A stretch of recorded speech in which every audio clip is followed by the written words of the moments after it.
Hello everyone, welcome to Edu4 IAS. Today we are going to discuss chapter number 4 of class 6th, sorting materials into groups.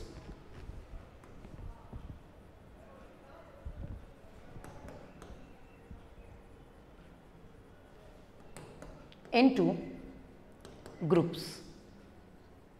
My dear students, as you know that whenever we talk about materials की बात करें तो सबसे पहले mind में क्या आ जाता है? मैटर. वही मैटर जो आप लोगों ने पहले पढ़ा था कि matter is anything that occupies some space and possesses some mass.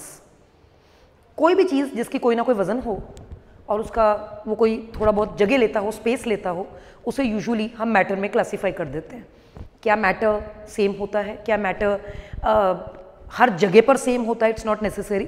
For example, air is a matter but air is a mixture. It's different everywhere. कहीं पर एयर में कार्बन डाइऑक्साइड ज़्यादा है, कहीं पर एयर में ऑक्सीजन ज़्यादा है, कहीं पर एयर में पॉल्यूशन ज़्यादा है. दैट मीन्स मैटर का कंपोजिशन, उसका टेक्सचर, उसकी क्वालिटी डिफरेंट हो सकती है. बट अगर हम लोग मैटर की बात करें तो सॉलिड, लिक्विड, गैसेस, 3 किस्म के मैटर पाए जाते हैं. आज आपको जानकर काफ़ी सारे फैक्ट्स के बारे में आपको हैरानी होगी कि सिर्फ सॉलिड, लिक्विड और गैस नहीं,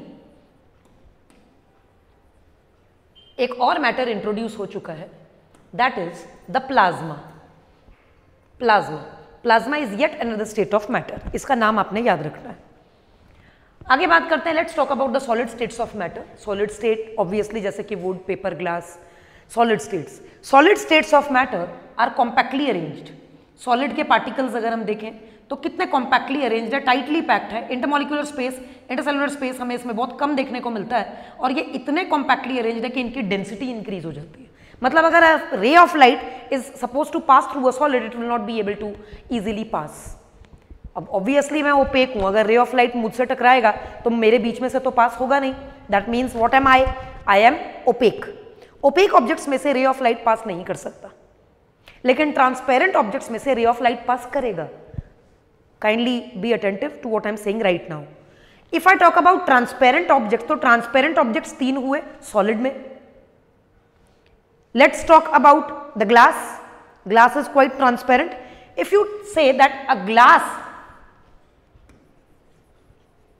is a solid and it's transparent, so ray of light will not easily pass through the glass as it will pass through water, which is a liquid. Solid densest, it's the most dense. That means particles इतने tightly packed हैं कि ray of light भी pass नहीं कर पा रही है ठीक से. अगर करेगी तो थोड़ी बहुत bending show करेगी और speed of light में भी फर्क पड़ेगा. अगर बात करते हैं पानी की, water. Now water is liquid, तो particles are loosely packed. So obviously it's very easy. If you put your hand in water, you can easily like shake your hand like this. It's so easy. Why? Because the particles are loosely packed, so there is little bit of space in between. Liquid particles इस तरह से placed होते हैं. See this. And if you talk about a gas, how is a gas placed? ये gas के molecules देखिए कितने दूर दूर हैं. गैस के molecules बहुत दूर हैं, इसीलिए it's very easy to like see, wave your hand in between. Gas particles are most loosely packed. Solid particles are densely packed and liquid particles are just in between. They are denser also and they are loosely packed also. This is the reason why they are fluids. If we talk about types of objects, so we talk about transparent objects, opaque objects and translucent objects. Translucent. Transparent objects are those through which you can see, जिसके बीच में से आप देख सको, जैसे कि glass, जैसे कि वाटर और जैसे कि हवा. जी हाँ, आपने ठीक सुना, हवा. Air is also transparent. That is why we can see each other. आप अपना हाथ देख पा रहे हो, वो इसीलिए क्योंकि आपको हवा दिखाई नहीं दे रही. अगर आपको हवा दिखने लगी तो आप अपनी नाक भी नहीं देख पाओगे. Okay. So transparent objects are those objects through which, or you can say these are those media through which you can easily see. If you talk about opaque, these are those through which you cannot see. जैसे कि मैं opaque हूँ, wall opaque है, ये board opaque है, ठीक है. Polished surfaces reflection करते हैं और transparent surfaces refract करते हैं, light को आर पार निकाल देते हैं. Attentive रहना. Translucent objects are those जो थोड़ा बहुत ट्रांसपेरेंट है, और थोड़ा बहुत ओपेक है, जैसे कि milky glass, butter paper, okay, milky glass हो गया, बटर पेपर हो गया, ब्लॉटिंग पेपर हो गया, ये सब क्या है, इनके आर पार आप पूरी तरह से देख नहीं सकते, ठीक है, और इनमें से लाइट आती भी है, थोड़ी बहुत नहीं भी आती, ठीक है। यूजुअली आप लोगों के वॉशरूम्स के डोर्स में और जो आपका ब्लॉटिंग पेपर है या बटर पेपर है, ये इस तरह के या आपका जो कई किस्म के प्लास्टिक आते हैं जिससे आप फाइल कवर करते हो, प्रोजेक्ट फाइल्स बनाते हो, जो कलर्ड पेपर्स होते हैं, what are they are translucent, they are not allowing all the light to pass through them. If they will allow तो वो तो ट्रांसपेरेंट की कैटेगरी में आ जाएगा, and if they will stop all the light तो फिर तो वो ओपेक की कैटेगरी में आ जाएगा, क्योंकि वो थोड़ा बहुत लाइट अलाउ करते हैं और थोड़ा बहुत नहीं करते, इसलिए उसे हम ट्रांसलूसेंट ऑब्जेक्ट्स में ले लेते हैं। Okay, it comes in between the to.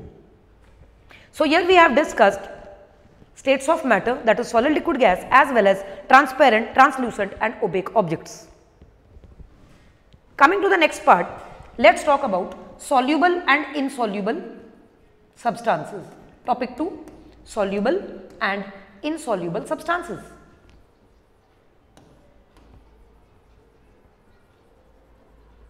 Soluble substances are those which can easily dissolve. दूसरी चीज में घुल मिल जाने वाली चीजों को हम कहते हैं soluble. टेक एन एग्जाम्पल, जैसे कि चीनी, sugar, you put sugar in water, it is soluble, it will dissolve. चीनी गई कहाँ? एक गिलास पानी लेकर अगर आपने एक चम्मच उसमें चीनी घोल दी तो वो चीनी गई कहाँ? कहीं तो गई, दिख नहीं रही है, घुल गई तो गई, कहीं तो गई है, दिख नहीं रही है बट कहीं तो गई है। It has entered the intermolecular space of water. See, this is a glass of water, समझ लीजिए कि ये है पानी के मॉलिक्यूल्स और ये आपने डाली चीनी, ये चीनी आ गई। चीनी जो है ये पानी के मॉलिक्यूल्स के बीच में जितनी भी स्पेस है उसके अंदर शुगर एंटर कर जाता है। टेस्ट करके पता चलेगा कि पानी मीठा है लेकिन चीनी दिख नहीं रही है। This is only because sugar has dissolved and entered into the intermolecular space of water. तो ये इंटरमोलिकुलर स्पेस की कोई लिमिट तो होगी, कभी तो ये खत्म हो जाएगा, कभी तो भर जाएगा। कैसे? You keep on adding sugar, आप चीनी और घोलते रहिए और घोलते रहिए और घोलते रहिए, कोई तो टाइम आएगा जब इसकी चाशनी बन जाएगी। That means it will turn into syrup. एक टाइम आएगा जब आपने इतनी सारी इसमें चीनी घोल दी कि इंटरमोलिकुलर स्पेस खत्म, अब और नहीं घुलेगी। मीन्स अगर आपने इतनी मीठे पानी में एक चम्मच और चीनी डालने की कोशिश की, घोलने की कोशिश की, तो वो घूम घूम कर ग्लास में नीचे बैठ जाएगा मगर डिसॉल्व नहीं करेगा। जो इस बात का प्रूफ है कि अब ये सॉल्यूशन सैचुरेटेड हो गया है। Saturated means now you can not dissolve any more sugar into this glass of water. अब नहीं डिसॉल्व होगा। आप चाहते हो एक दो चम्मच और हो जाता, इट्स वेरी इजी। आपने इस पानी को कर देना गर्म। आपने पानी को गर्म किया तो 2-4 चम्मच और डिसॉल्व हो जाएंगे, क्योंकि गर्म करते ही इसके जो पार्टिकल्स हैं वो दूर दूर हो जाएंगे। Students, be attentive in this particular point because I want to bring something to your notice. Just look at the difference between saturated and unsaturated and super saturated. जब तक आप इसमें चीनी घोलते रहे ये अनसैचुरेटेड था, जैसे ही इसकी कैपेसिटी हो गई फुल, ये हो गया सैचुरेटेड। अब आप क्या कर रहे हो? सैचुरेटेड सॉल्यूशन को गरम कर रहे हो। गरम करके इसमें 1-2 चम्मच और चीनी के एडजस्ट करवाने की अगर हम कोशिश करें तो हो जाएगा, लेकिन उसकी भी एक लिमिट है। और एक लिमिट के बाद ये सैचुरेटेड जब आप इसको हीट करोगे तो it will dissolve little bit more sugar and now it will become super saturated. Super saturated means अब आप इसे गर्म करोगे तो भी कोई फायदा नहीं होगा। ओके, सो थिंग इज कि saturated, super saturated and unsaturated solution. I hope आप लोगों को इन तीनों का डिफरेंस पता चला। In a nutshell let me repeat, unsaturated solution in which you can dissolve any amount of more solute. नमक डाल लीजिए, चीनी डाल लीजिए, सॉल्यूट डालिए जो मर्जी। और सैचुरेटेड मीन्स कि अब आपने इसमें इतनी चीनी या इतना नमक डाल दिया है कि अब इसमें और जगह नहीं है घुलने के लिए। It is not going to dissolve any more. And the last one is super saturated, जिसमें आपने सैचुरेटेड सॉल्यूशन को गर्म किया, इसके इंटरमोलिकुलर स्पेसेस को इंक्रीज कर दिया और इसमें थोड़ा बहुत और आपने शुगर डिसॉल्व कर दिया या सॉल्यूट डिसॉल्व कर दिया। अब इसके बाद इसकी कैपेसिटी फुल, इसे कहते हैं super saturated solution.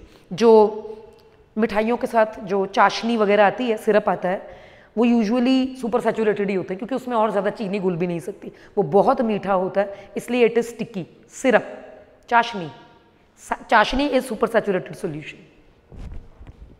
So that's it. This is one of the other topics. Now let's come to another topic, that is solids can be classified into what? अब solids की बात करें तो obviously metals, और non metals की बात करें बगैर हम आगे नहीं बढ़ सकते। Metals and non metals, as everybody knows कि व्हाट आर मेटल्स। मेटल्स क्या हैं? धातु, धातु, दे आर मेटल्स, ठीक है। अब ये जो मेटल्स हैं ये है तो सॉलिड, ऐसे तो नॉन मेटल्स भी सॉलिड हैं, जैसे ये वुड है तो ये सॉलिड है और ये सब्सटेंसेस में आ गया, लेकिन ये वुड आयरन से डिफरेंट है। थोड़ी सी प्रॉपर्टीज इनकी भी सुन लीजिए। Let's talk about metals. हम कहते हैं कि what are metals? We say metals are substances that have free electrons in their outermost shell. You can say metals are substances that conduct electricity. इससे तो सिंपल डेफिनेशन हो ही नहीं सकती। And why do metals conduct electricity? Because they have free electrons. जिनके पास electrons free हैं वो good conductors हैं, वो इलेक्ट्रिसिटी कंडक्ट करते हैं। लेकिन नॉन मेटल्स जैसे कि plastic, carbon, sulphur as well as oxygen, सारे gases, argon, neon, xenon, radon, ये सब गैसेस हैं। तो जो गैस इलेक्ट्रिसिटी कैसे कंडक्ट करेगा? तो गैसेस को भी हम नॉन मेटल्स की कैटेगरी में लेंगे। मेटल्स में आपने सिर्फ धातु लेना है, दैट इज कि वो सब्सटेंसेस जो इलेक्ट्रिसिटी पास करें, ठीक है ना। हीट भी पास कर सकते हैं, तभी तो बर्तन में खाना बन जाता है। Be more attentive. So if I talk about metals, metals are substances which have free electrons and they are good conductors of heat and electricity.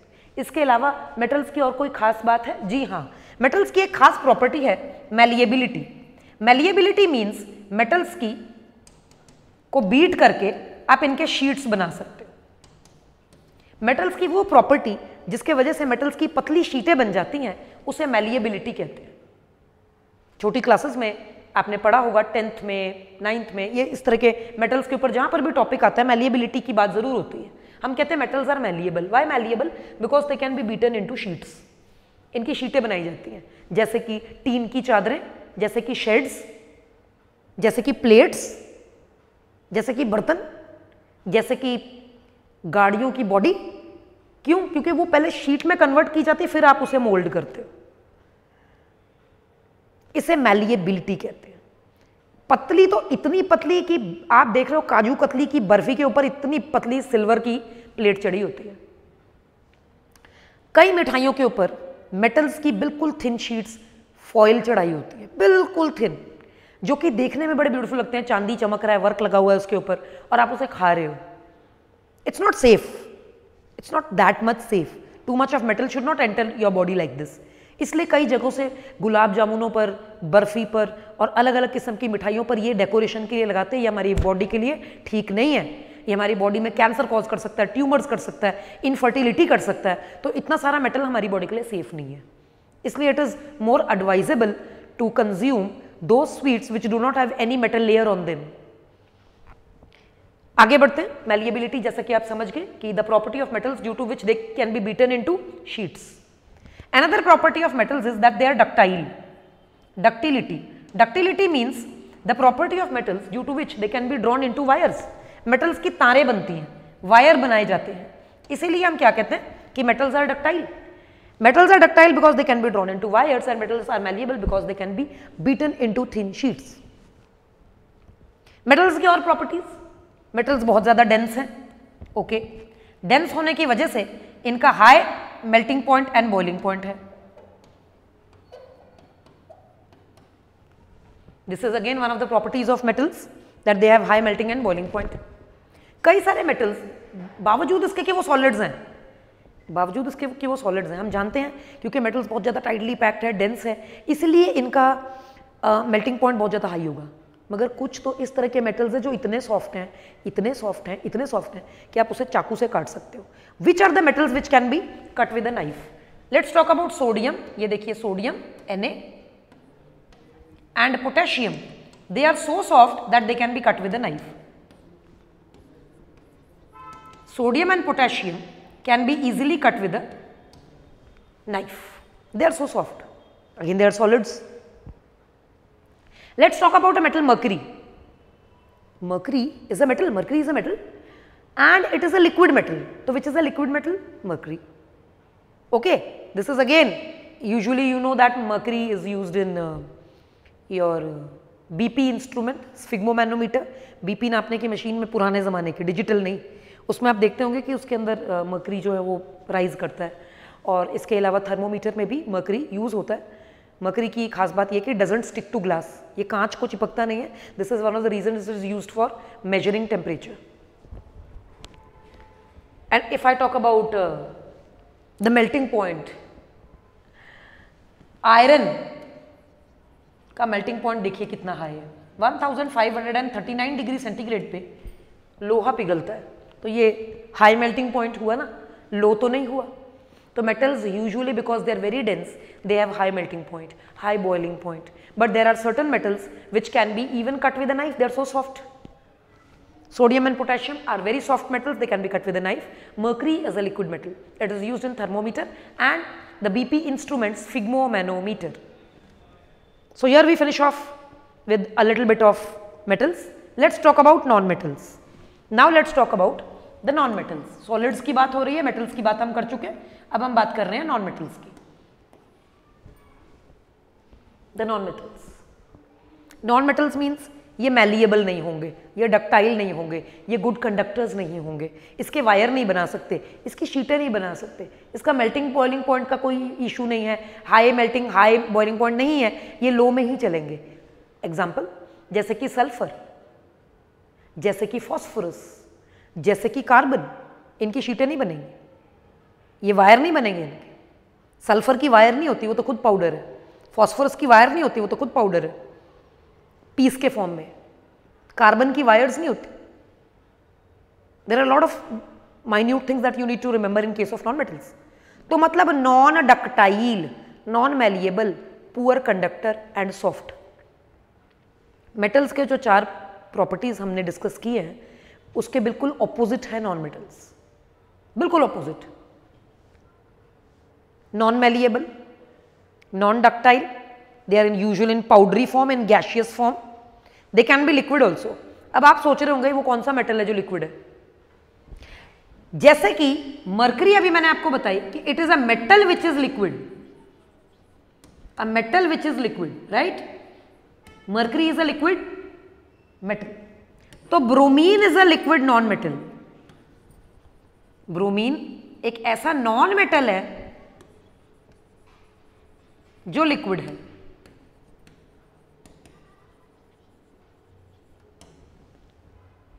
Non-metals can be gases like oxygen, nitrogen, hydrogen, chlorine, ये सब non-metals हैं और ये gases हैं। Non-metals can be solid जैसे phosphorus, जैसे sulfur, जैसे carbon, ये solids हैं। And non-metals can be liquid जैसे single bromine is a liquid non-metal. Gases non-metal, liquid non-metal, solid non-metals.